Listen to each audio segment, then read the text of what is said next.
কথায় আছে, আপনি বাঁচলে বাপের নাম। স্বার্থের দুনিয়ায় কেউ কারোর আপন নয়। নমস্কার বন্ধুরা, গতি চ্যানেলের পক্ষ থেকে সকলকে সুস্বাগতম। চলুন শুরু করি আজকের বিষয়। একটা গল্প শোনাই। একদা এক শিয়াল ছিল। একদিন শিয়াল অন্ধকারে পথ চলতে গিয়ে হঠাৎ গর্তে পড়ে যায়। জলে কাদায় মাখামাখি হয়ে অনেক চেষ্টা করেও সে উপরে উঠতে পারল না। গর্তের মধ্যে দাঁড়িয়ে থেকে সে ওপরে ওঠার উপায় খুঁজতে লাগলো। এদিকে এক ছাগল পিপাসায় খুব কাতর হয়ে পড়েছিল। জল খুঁজতে খুঁজতে সে সেই গর্তের সামনে উপস্থিত হলো। গর্তের ভেতরে তাকিয়ে ছাগল শিয়ালটাকে দেখতে পেয়ে বলল, ও ভাই শিয়াল, গর্তের জল কেমন? ছাগলের কথা কানে যেতেই ধূর্ত শিয়ালের মাথায় এক ফন্দি খেলে গেল।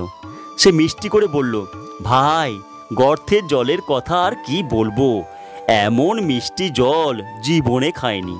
কেউ টের না পায় সেই জন্যে তো আমি চুপি চুপি নেমেছি। ছাগল উৎসাহ পেয়ে বলল, জল কি আর আছে, না তুমি নিজেই সব শেষ করে দিয়েছ?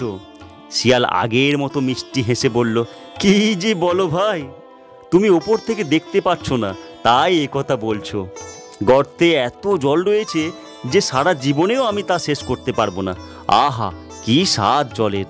অত পান করলাম, তবুও আজ মিটতেই চাইছে না।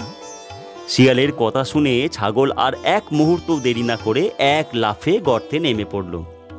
শিয়াল প্রস্তুতি হয়েছিল। ছাগল গর্তে নেমে পড়তেই এক লাফে তার পিঠে উঠে পড়ল, তারপর পলকের মধ্যে গর্তের ওপরে। শিয়ালকে উপরে উঠে যেতে দেখে ছাগল বলল, কি হলো ভাই, তুমি উঠে গেলে কেন? শিয়াল মুচকি হেসে বলল, বেটা বোকা কোথাকার, সারাদিন বসে এবার জল পান কর, আমি চললাম। দুষ্টু লোকের মিষ্টি কথাই ভুলতে নেই। এই কথাটা সব সময় মনে রেখে পথ চলা উচিত। কারণ এখনকার দিনে মানুষ চারিদিকে ফাঁদ পেতে রেখেছে নিজের স্বার্থে। কখনোই সে অন্যের কথা ভাববে না। তাই যে কোনো কাজ করার আগে ভালো করে ভেবে চিনতে পা ফেলা উচিত।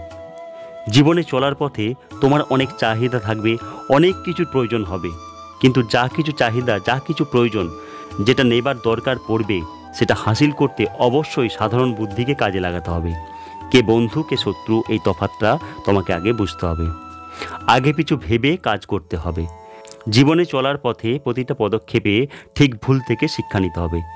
সাময়িক খুশিতে গদমদ না হয়ে কিংবা অল্প কষ্টে বিচলিত না হয়ে সব পরিস্থিতির মোকাবিলা করতে সব দিক ভেবে মাঠে নামতে হবে।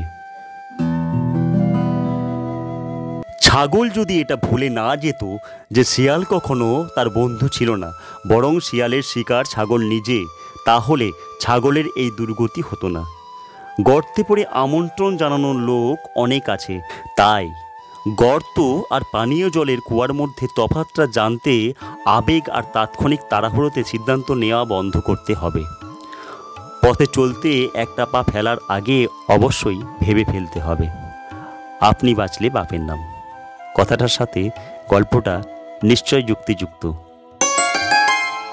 যদি আপনাদের এই গল্পটি ভালো লেগে থাকে বা আমার এই কথাগুলি আপনাদের সত্যিই ভালো লেগে থাকে, তাহলে অবশ্যই আমার পাশে থাকবেন, আমার চ্যানেলটিকে সাবস্ক্রাইব করে এবং লাইক করে, পারলে বন্ধুদের সাথে শেয়ার করে।